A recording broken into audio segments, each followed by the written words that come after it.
Good morning class. This is a 8th video lecture of chapter chemical reaction and equation. We were covered introduction, chemical reaction, chemical equation, balanced chemical equation, type of chemical reaction. हम लोग पढ़ रहे थे type of chemical reaction complete हो चुकी थी. अभी हमें पढ़ना है corrosion and today's topic is corrosion. Okay, let's start.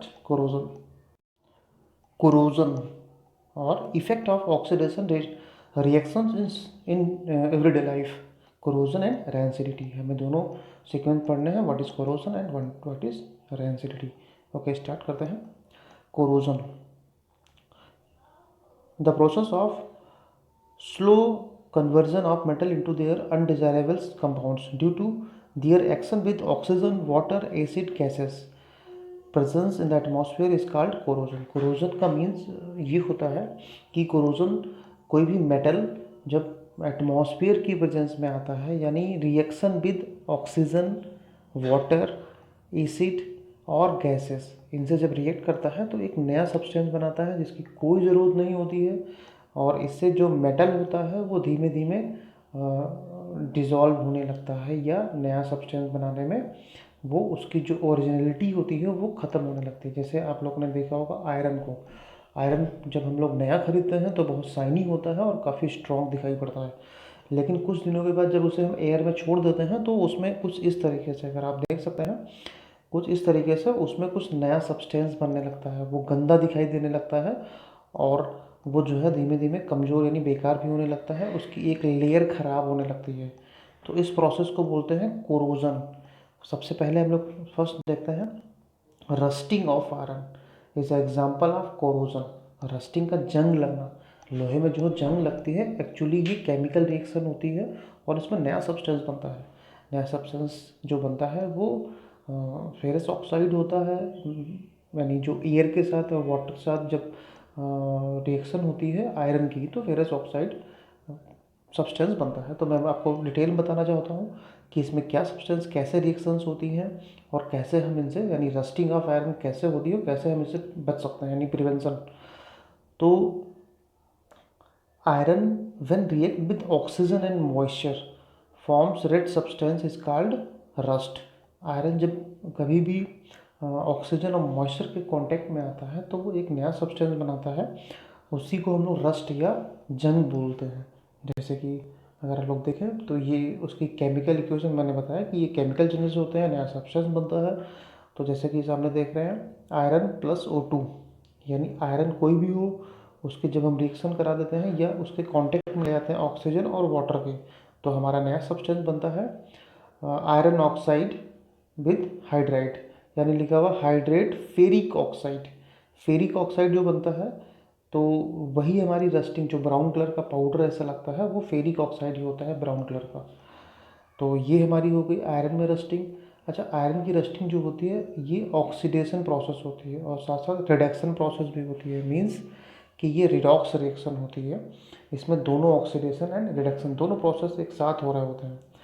तो अब ये प्रोसेस हमारे लिए नुकसानदायक भी होती है क्योंकि हमारा जो आयरन होता है वो बेकार होने लगता है, ईटअप होने लगता है.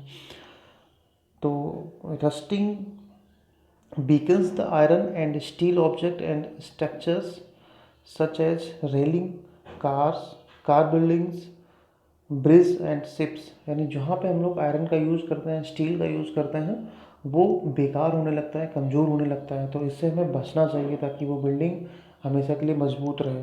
तो इससे कुछ मेथड्स होते हैं जिनसे हम रस्टिंग को प्रिवेंट कर सकते हैं. First is painting, greasing, oiling और गैल्वेनाइजेशन. पेंटिंग का बेसिकली हम लोग घरों में जो ग्रिलिंग यूज़ करते हैं उसमें पेंट यूज़ करते हैं ताकि उसमें रस्टिंग ना हो. नेक्स्ट होता है ग्रीसिंग भी यूज़ करते हैं. जैसे आप लोगों ने देखा को जो भी फॉर एग्जांपल आप लोग साइकिल यूज़ करते हैं, साइकिल में हमेशा कुछ देर के बाद ग्रीसिंग ज़रूरी होती है ताकि उसमें रस्ट ना लगे और उसका जो लुब्रिकेशन है वो कंटिन्यू बना रहे और उसमें फ्रिक्शन फोर्स कम लगे. ऑयलिंग भी same, greasing oiling same procedure होता है. और गैल्वेनाइजेशन भी होता है कि उसमें जिंक की लेयर किसी भी मेटल के ऊपर, जो अगर हमें उसे कोरोजन से बचाना है तो जिंक की एक पतली सी लेयर उसके ऊपर चढ़ा दी जाती है ताकि अंदर जो मॉइस्चर और एयर है वो कांटेक्ट में ना आ सके. तो ये प्रोसेस होता है कोरोजन से, यानी रस्टिंग ऑफ आयरन से बचने के लिए। नेक्स्ट है कॉपर। कई सारे मेटल में कोरोजन होता है, मोस्टली मेटल में कोरोजन होता है, बस गोल्ड में कोरोजन नहीं होता है। तो अगर हम लोग देखें कोरोजन ऑफ कॉपर, कॉपर में भी कोरोजन होता है। अगर आप कॉपर का कोई भी वेसल देख लें या इवन कॉपर का कॉइन भी देख लें, तो कॉपर का कॉइन हल्का सा येलोइश कलर का होता है, लेकिन कुछ दिनों के बाद अगर आप उसको छोड़ देते हैं एयर में, तो कुछ दिनों के बाद उसके ऊपर हल्की सी ग्रीन कलर की कोडिंग आ जाती है। या अगर आपके घर पे कोई भी वेसल है जो कॉपर के हैं, उसमें कुछ दिनों के बाद आप देखते हैं कि उसमें ग्रीन कलर की कोडिंग आ जाती है। वो ग्रीन कलर क्या होता है? नया सब्सटेंस होता है। क्या होता है, किसके कांटेक्ट में आने से होता है, ये मैं आपको डिटेल बताता हूँ। Copper object lose their lustre and shine after the some time because the surface of these object acquire a green coding of basic copper carbonate. यानी कौन सा सब्सटेंस बनता है? Copper carbonate, basic copper carbonate,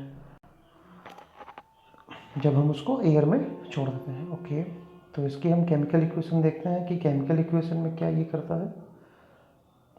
यानी copper contact में आता है oxygen, ये जो ग्रीन कलर की कोडिंग आपको दिखाई पड़ रही है, ये कॉपर का बेसिक कार्बोनेट है।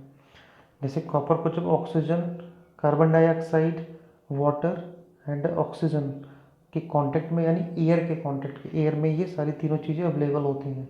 एयर में CO2, O2 एंड H2O, ये सारी तीन चीज़ें अवेलेबल होती हैं। जब हम कॉपर को एयर के कांटेक्ट में लाते हैं, छोड़ देते हैं, तो उसमें कोरोजन होता है।